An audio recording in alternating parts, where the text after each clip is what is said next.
అందరికీ నమస్కారం. నేను మీ ఆయుర్వేద డాక్టర్ చిట్టిపొట్ల మధుసూదన శర్మని. మనం ఈ వీడియోలో వడదెబ్బ నుంచి రక్షణ పొందడం ఎలా? ఎలాంటి ప్రాథమిక వైద్యం ద్వారా వడదెబ్బ నుంచి బయటపడవచ్చు అనేటువంటి చక్కటి ఆసక్తిదాయకమైనటువంటి అంశాన్ని గురించి తెలుసుకోబోతున్నాం.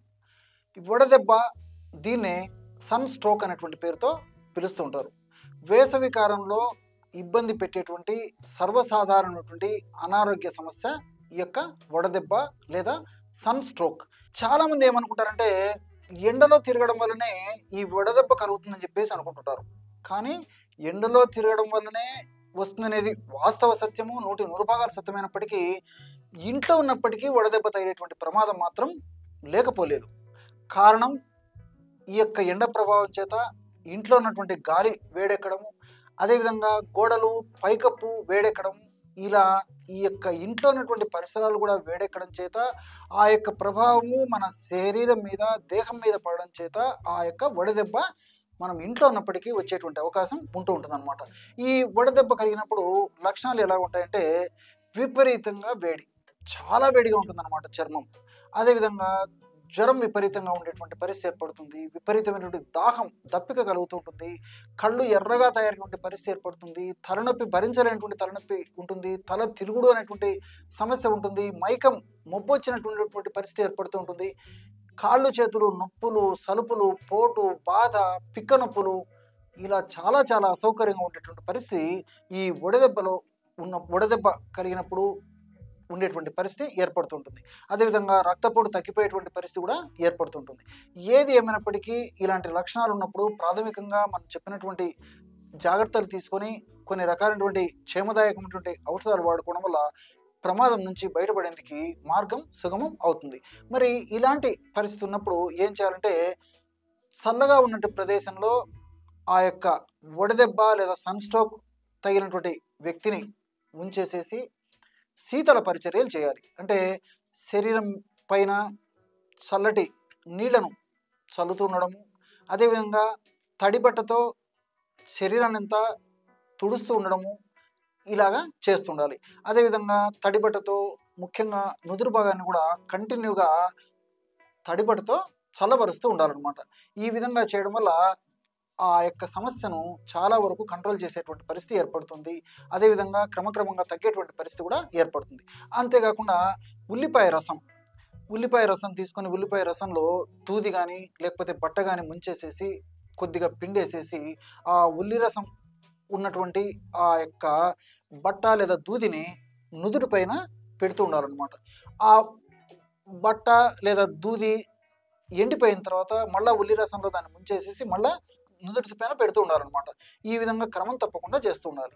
దీంతో పాటు ఒకవేళ అందుబాటులో ఉండి దొరికేట్లయితే ఒట్టివేళ్ళని చిన్న చిన్న ముక్కలుగా చేసేసి నీటిలో కొద్దిసేపు నానించేసేసి ఆ యొక్క ఒట్టివేళ్ల నీళ్ళలో కూడా నేను చెప్పినట్లే ఈ బట్టను కానీ దూదిని కానీ ముంచేసేసి ముఖ్యంగా ఈ యొక్క తల భాగంలో, నుదుటి భాగంలో, కణత భాగంలో, వీలైతే ఒళ్ళంతా కూడా చల్లబరుస్తూ ఉండాలన్నమాట. అదేవిధంగా ఆ బట్ట లేదా దూది ఆవిరైపోయి, అంటే దాంట్లో ఉన్నటువంటి ఆ యొక్క ద్రవ పదార్థం అంతా ఆవిరైపోయి ఎండిపోయినప్పుడు మళ్ళీ అందులో ముంచేసేసి మరలా ఇదే పద్ధతిలో చేస్తుండాలి. ఈ విధంగా క్రమం తప్పకుండా అరగంట లేదా గంట లేదా ఇంకా ఎక్కువసేపు కూడా చేస్తుండడం వల్ల ఆ యొక్క సమస్య నుంచి బయటపడవచ్చు. అంతేకాకుండా ఈ సమస్య వచ్చినప్పుడు త్వరగా తగ్గేందుకు, ఈ సమస్య రాకుండా ఉండేందుకు కూడా చక్కటి ఆయుర్వేద ఔషధాలు ఉపయోగపడతాయి.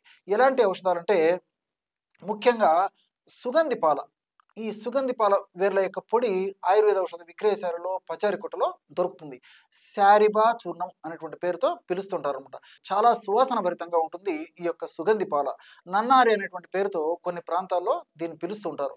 ఈ సుగంధి పాల వేర్ల యొక్క చూర్ణాన్ని మనం ప్రామాణిక కంపెనీ వాళ్ళు తయారు చేసేటువంటి చూర్ణాన్ని తెచ్చుకుంటే ఇంటిల్లిపాది అందరూ వాడుకోదగ్గ క్షేమదాయకమైనటువంటి ఔషధంగా పనిచేస్తుంది.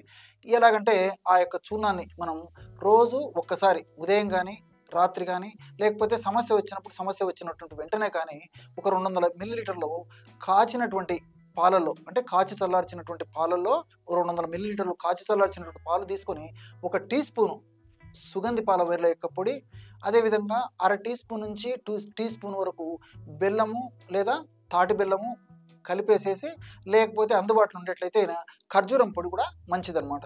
ఈ మూడిట్లో ఏదో ఒకటి కలిపేసేసి ఒక ప్రమాణంగా ఇవ్వాలి. ఈ విధంగా క్రమం తప్పకుండా ఈ యొక్క ఔషధాన్ని వాడుకోవడం వల్ల చాలా సమర్థవంతమైనటువంటి ఫలితాలు కలిగేటువంటి పరిస్థితి ఏర్పడి వడదెబ్బ నుంచి, సన్ స్ట్రోక్ నుంచి రక్షణ పొందేందుకు అవకాశం ఏర్పడుతుంది. దీంతో పాటు సమస్య మరీ ఎక్కువగా ఉండి ఇబ్బంది పెట్టేటువంటి పరిస్థితి ఉండి, ఎండలు మరీ ఎక్కువగా ఉండేటువంటి పరిస్థితి ఉన్నట్లయితే ఇది వాడుతూ, ఒక పూట ఇది వాడుతూ, మరొక పూట ఒక 50 ml కాచినటువంటి పాలలో 5 ml రోజ్ వాటర్, అంటే పన్నీరు అనేటువంటి పేరుతో, రోజా పూలతో తయారు చేసినటువంటి ఈ రోజ్ వాటర్ని పన్నీరు అనేటువంటి పేరుతో పిలుస్తుంటారు అనమాట.